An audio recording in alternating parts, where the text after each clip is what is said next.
I've been attached with the feeling of waking up with you by my side.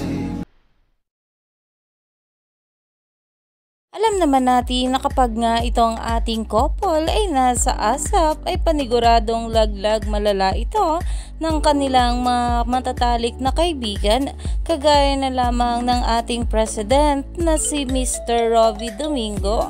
At talagang nandito nga rin itong si Alexa, at ito nga guys ang sabi. Sama ni Donnie ngayon dahil yung totoong partner niya ay lalabas na in just a bit.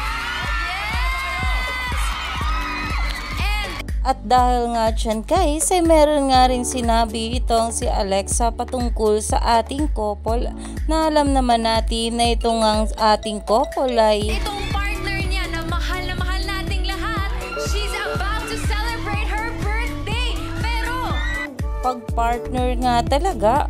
Kaya naman umani nga agad ito ng maraming komento mula sa mga bula, at grabe nga rin ang ngiti dito ni Donnie. she's the gift that keeps on giving dahil siya ang may special gift na performance para sa ating lahat dito sa ASAP.